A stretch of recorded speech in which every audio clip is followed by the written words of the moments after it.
നാല് കെട്ടിപ്പിച്ച് വീട്ടിൽ കൊണ്ടുപോയി തിരുന്നതാണ്. ഒരു ദേദർശിലത് തല്ലുന്നതായിരിക്കും. ആഹാ, ഇന്ന് തിരക്കില്ലല്ലോ. ഉണ്ടല്ലോ, ഈ ഇറങ്ങി വന്നു കഴിഞ്ഞാൽ ഇവിടെ തന്നെയാണ് ഈ സ്ഥലം. നമുക്ക് 100% ലിറ്ററസി ഒക്കെ ഉണ്ട്, പക്ഷെ സിവിക് സെൻസ് 0 ആണ്.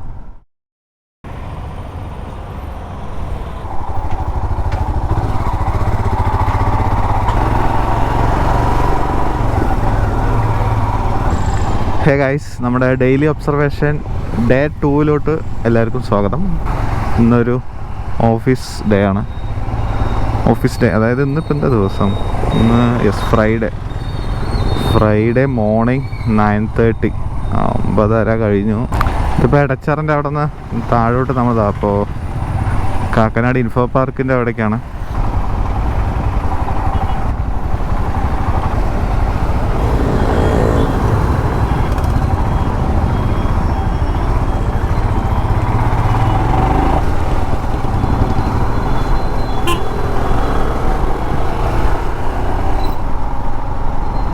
ആഹാ, ഇന്ന് തിരക്കില്ലല്ലോ.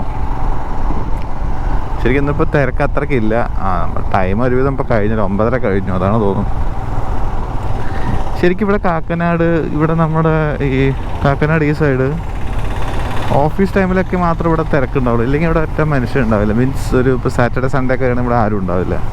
പക്ഷേ ഇതേപോലെ ഈ രാവിലെ നമ്മളെ ഓഫീസിൽ പോകുന്ന ടൈമിലും പിന്നെ ഓഫീസ് വിട്ട് വരുന്ന ടൈമിൽ നല്ല തിരക്കായിരിക്കും. ഇപ്പോൾ ഇതാ ഒരുവിധം ഓഫീസ് ടൈം കഴിയാറായല്ലോ, 9:45. അപ്പോൾ ഇപ്പോൾ വലിയ കുഴപ്പമില്ല.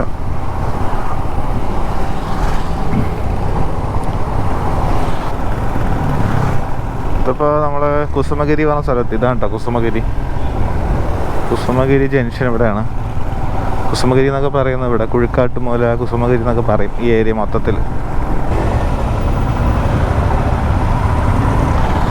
ഗൈസ്, നമുക്കിവിടുന്ന് യൂ-ടേൺ എടുക്കണം. മീൻസ് റൈറ്റ് എടുത്ത് പോകണം.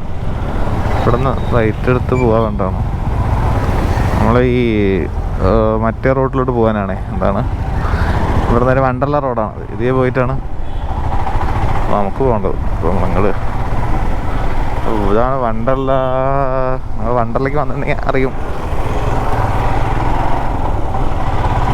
കാക്കനാട് വരുമ്പോൾ അങ്ങോട്ട് ഇൻഫോ പാർക്ക്, ഇത് വണ്ടർല റോഡ്. ഓക്കെ, നേരെ പോവാം. നേരെ പോയി വണ്ടർലയാണ്. വണ്ടർല പിന്നെ അങ്ങനെ മൂവാറ്റുപുഴ അങ്ങനെ പോകാൻ പറ്റുന്ന റോഡാണിത്. കുറേ പേർക്ക് ചെയിന് നമ്മൾ ക്ലീൻ ചെയ്യണതിൻ്റെ വീഡിയോയിലേ കുറേ പേര് കമൻറ്റ് ചെയ്തിട്ടുണ്ടായിരുന്നു. ചെയിൻ ക്ലീൻ ചെയ്യുമ്പോൾ നമ്മൾ കൈ വെച്ച് ക്ലീൻ ചെയ്യാൻ വല്ല വിരൽ പോകുന്നുള്ള രീതിക്ക്. അത് ശരിയാണ്. നമ്മൾ വണ്ടി ഓണാക്കിയിട്ട് ഇങ്ങനെ കൈ കൊണ്ട് ക്ലീൻ ചെയ്യാനൊന്നും പറ്റില്ല. നമ്മൾ ഒരു സേഫായിട്ട് പറയുന്നത് വണ്ടി സ്റ്റാർട്ടാക്കാതെ ജസ്റ്റ് ബാക്കിലോട്ട് മാത്രം കറക്കിയിട്ട് മെല്ലെ നമ്മൾ സമാധാനത്തിൽ ഓഫാക്കിയിട്ട് മെല്ലെ കറക്കിയാൽ മതി. അങ്ങനെ ചെയ്യുമ്പോൾ വലിയ പ്രശ്നമില്ല, കൈക്ക് അത്ര പ്രശ്നം വരില്ല. അല്ല, കൈ കൊണ്ട് നിങ്ങൾ ക്ലീൻ ചെയ്യണമെന്ന് അങ്ങനെ പ്രശ്നമൊന്നുമല്ല ഞാൻ പറയണത്. വണ്ടി ഓഫ് ചെയ്തിട്ട് ആക്കണം, അത്രേ ഉള്ളൂ. എന്തല്ലേ, മഴ വന്നു കഴിഞ്ഞാൽ കുട്ടിക്ക് പ്രശ്നം തുടങ്ങും, ഫോഗൊക്കെ വരാൻ തുടങ്ങും. മറ്റേ നമ്മൾ മഴ വന്നാൽ കുട്ടിക്ക് ജലദോഷം വരുന്ന പോലെയാണ് നമ്മുടെ വണ്ടിക്ക്. മഴ വന്നു കഴിഞ്ഞാൽ ആകെ ഫോഗൊക്കെ കയറും. ഈ റൂട്ട് നിങ്ങൾക്ക് ഞാനൊരു ഹിഡൻ സ്പോട്ടൊന്ന് കാണിച്ചു തരാം. ഹിഡനൊന്നുമല്ല, ഒരു ചെറിയ പാർക്കാണ്. പക്ഷെ അത് അങ്ങനെ ആരും കണ്ടിട്ടില്ല അത്രയ്ക്ക്. മീൻസ് കണ്ടിട്ടില്ല എന്നല്ല, അങ്ങനെ ഇപ്പോൾ നമ്മൾ കാക്കനാടൊക്കെ സൈഡുള്ളവർക്ക് ഒന്ന് റിലാക്സ് ചെയ്യാൻ പറ്റും. മീൻസ് കാക്കനാട് എടച്ചിറയൊക്കെ ഉള്ളവിടെ ഈ കുറച്ച് സ്ഥലങ്ങളേ ഉണ്ടാവുള്ളൂ. പെട്ടെന്ന് എവിടെയെങ്കിലുമൊക്കെ പോകണം പറഞ്ഞാൽ ഭയങ്കര ദൂരമാണ് എല്ലാം.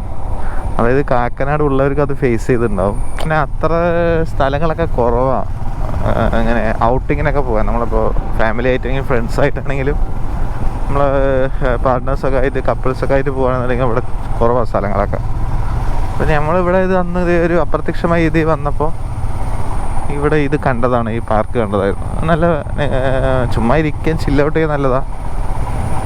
അതേപോലെ ഇതിൽ അങ്ങനെ അതുകൊണ്ട് കുറച്ച് പേര് ഇവിടെ വന്നിട്ടുള്ളൂ. കുറച്ച് പേര് വന്നുകൊണ്ട് അത്ര ആൾക്കാർ എപ്പോഴും ഉണ്ടാവില്ല. ഓക്കെ, ഈ ഇവിടെ സൈഡിലൊക്കെ വീടിരിക്കണതിൻ്റെ അവസ്ഥ ആലോചിച്ചത്. ഇത് സ്ട്രോങ് തന്നെയാണ്, സ്ട്രോങ് ആണ്. ഓ, ഇത് മറ്റേ വെട്ടുകല്ല് പോലത്തെ ആ സംഭവം.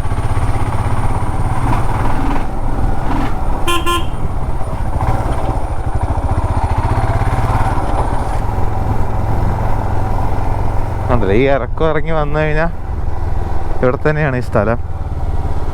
ഇപ്പോൾ ഇവിടെ ഈ വെയിലത്ത് വന്നിരിക്കാൻ അത്ര ഇതല്ല. കടല ഇവിടെ കുറേ ബോർഡുകളൊക്കെ വെച്ചിട്ടുണ്ട്. മയക്കുമരുന്ന് പറ്റില്ല, പരിസരബോധമില്ലാത്ത സ്നേഹപ്രകടനം കാഴ്ചവെക്കുന്ന അഭ്യസ്തവിരുദ്ധരായ വിദ്യാർത്ഥികളോട് ഞങ്ങൾക്കെന്നേ പറയാനുള്ളൂ. ഇനി മുതൽ ഇത്തരം ഏർപ്പാടുകൾ ഇവിടെ വെച്ച് താലി കെട്ടിപ്പിച്ച് വീട്ടിൽ കൊണ്ടുപോയി തുടരാവുന്നതാണ്. അത് അവഗണിച്ച് മുന്നോട്ട് പോകുന്നവരെ മതമോ രാഷ്ട്രീയമോ കൂട്ടുകാരനോ നോക്കാതെ ഒരു ദയദർശില്ലാതെ തല്ലുന്നതായിരിക്കും.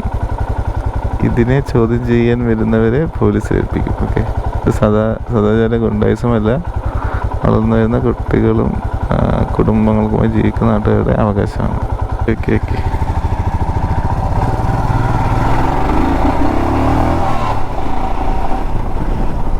ഓക്കെ, അപ്പോൾ ഇവിടെ അല്ല, ഇവിടെ അങ്ങനെ വേറെ പ്രശ്നമുണ്ടെന്ന് പറഞ്ഞതല്ല. നമുക്കല്ല ഇവിടെ വന്ന് ചില്ലൗട്ട് ചെയ്ത് ഇരിക്കാം. മറ്റുള്ളവർക്ക് ആർക്കും ഉപദ്രവിക്കാതെ നമ്മളിരുന്ന് അതിന് ആരും ഒന്നും പറയൊന്നുമില്ല. അത് എവിടെയാണെങ്കിലും അങ്ങനെ പ്രശ്നമൊന്നുമില്ല. അതായത് നമുക്കൊരു സിവിക് സെൻസ് ഉണ്ടല്ലോ, അത് ഞാൻ ഇവിടെ കണ്ടായിരുന്നു. നമുക്ക് 100% ലിറ്ററസി ഒക്കെ ഉണ്ട്, പക്ഷേ സിവിക് സെൻസ് 0 ആണ്. അപ്പോൾ നമ്മൾ സിവിക് സെൻസ് എവിടെ നിന്നാണ് തുടങ്ങുന്നത് വെച്ച് കഴിഞ്ഞാൽ അത് നമ്മൾ വീട്ടിൽ നിന്ന് തന്നെ തുടങ്ങണം. ഞാനിങ്ങനെ ഉപദേശം എന്നുള്ള രീതിക്ക് പറയല്ല, അല്ലെങ്കിൽ നമ്മളിൽ നിന്ന് തുടങ്ങണം, അത്രയേ ഉള്ളൂ. മീൻസ് നമ്മൾ നമ്മുടെ ഒരു സിവിക് സെൻസ്, നമ്മൾ ആ ഒരു സെൻസ്, ഈ മീൻസ് മൊത്തത്തിൽ ട്രാഫിക്കിലായാലും റോഡിലായാലും നമ്മൾ ആ സിവിക് സെൻസ് ഉപയോഗിക്കണം. അതിൻ്റേതായത് മീൻസ് നമ്മുടെ റോഡാണ്, നമുക്ക് മാത്രം, ഞാനാണ് ഇവിടെ ഇതാവുള്ളൂ, ആ ഒരു മാറ്റിയിട്ട്. ഇപ്പോൾ ചിലവരിപ്പോൾ നമ്മൾ ചില ജംഗ്ഷനിൽ കയറാൻ നിൽക്കുമ്പോൾ കയറ്റി വിടില്ല, പാസ്സൊക്കെ അടിച്ച് ടക്കടക്കാന്നാ പോവുക, അവരെ കയറ്റാൻ സമ്മതിക്കില്ല. അങ്ങനെ എന്തോ ഒരു ബുദ്ധിമുട്ട് പോലെയാണ് കാണിക്കുക. മീൻസ് ഇപ്പോൾ നമ്മൾ വലിയ വണ്ടികൾ വരുന്ന സമയത്ത്, ലോറിയോ അല്ലെങ്കിൽ ബസ് അല്ലെങ്കിൽ വലിയ കാറുകൾ, അങ്ങനെ വലിയ വണ്ടികൾ വരുന്ന സമയത്ത് നമ്മൾ കുറച്ചൊക്കെ ഒന്ന് ഇതാക്കി കൊടുക്കണം. എന്താ വെച്ച് കഴിഞ്ഞാൽ ഇത് ചിലപ്പോൾ ഇത്രയും ലോഡിൽ വരികയായിരിക്കും, അവർക്ക് ബ്രേക്ക് ചെയ്യാനുള്ള ഇഷ്യൂസ് ഉണ്ടാവും. നമ്മൾ ആ വണ്ടി ഓടിക്കുമ്പോഴാണ് നമ്മൾക്ക് അതിൻ്റെ ഇത് അറിയുള്ളൂ, ഡിഫറൻസ് അറിയുള്ളൂ. നമ്മൾക്ക് ഈ റോഡിൽ ഓടിക്കുമ്പോൾ നമ്മളിപ്പോൾ ലെഫ്റ്റിലൂടെ റൈറ്റിലൂടെയൊക്കെ നമ്മൾ കയറിപ്പോവും, പക്ഷേ ടൈറ്റായുള്ള സ്ഥലത്തിലും നമ്മൾ അവർക്ക് ബുദ്ധിമുട്ടില്ലാതെ പോകുന്നത് വലിയ കുഴപ്പമില്ല. നമ്മളിപ്പോൾ ഓട്ടയ്ക്കെന്നല്ല ഞാൻ പറഞ്ഞത്, ഞാനങ്ങനെ പെർഫെക്റ്റ് ആണെന്നല്ല പറഞ്ഞത്. നമ്മൾ പരമാവധി ബുദ്ധിമുട്ടിക്കാതിരിക്കുക, നമ്മൾ മറ്റുള്ളവരെ ബുദ്ധിമുട്ടിക്കാതിരുന്നാൽ മതി. ഇപ്പം നമ്മൾക്ക് എങ്ങനെ പറയുക, നമ്മളിപ്പോൾ റാഷായി ഓടിക്കുകയാണെന്നുണ്ടെങ്കിൽ അത് നമ്മൾക്ക് മാത്രം ആവുകയാണെന്നുണ്ടെങ്കിൽ ക്യാരി ഓൺ. നിങ്ങളിപ്പോൾ എവിടെയും പോയി വീഴുകയാണെന്നുണ്ടെങ്കിൽ അത് നിങ്ങളെ ബാധിക്കുള്ളൂ, വേറെ ആരെയും. പക്ഷേ വേറെ ആരെങ്കിലും ബുദ്ധിമുട്ടുള്ള പോലെ നമ്മൾ ഓടിക്കേണ്ട കാര്യമില്ല. അപ്പോൾ അങ്ങനെയുള്ള സിവിക് സെൻസ് നമ്മൾ, അതായത് ഒരു ഡിസിപ്ലിനായിട്ട് റൈഡ് ചെയ്യണം. അല്ല, ആ സ്ഥലം ഞാൻ പറഞ്ഞ അതാണ്. അപ്പോൾ അത്രയേ ഉള്ളൂ. ആ സ്ഥലം കണ്ടില്ലേ, അത് നല്ലൊരു സ്ഥലം. നിങ്ങൾ ഞാൻ ഗൂഗിൾ മാപ്പിൽ ലൊക്കേഷൻ ഇടാം, നിങ്ങൾ ജസ്റ്റ് ചില്ലൗട്ട് ചെയ്യണേ പോകുന്ന നല്ല സ്ഥലമാണ്, വേറെ പ്രശ്നമൊന്നുമില്ല. ഞാൻ ജസ്റ്റ് കാണിച്ചു തന്നെ അവിടെ ഇങ്ങനെ ബോർഡൊക്കെ വെച്ചത്. അപ്പോൾ അത്രയൊക്കെ ഉള്ളൂ ഈ വീഡിയോയിൽ. അടുത്തൊരു ടോപ്പിക്കായിട്ട് അടുത്തൊരു വീഡിയോ കാണാം. അപ്പോൾ ഓക്കെ, ബൈ.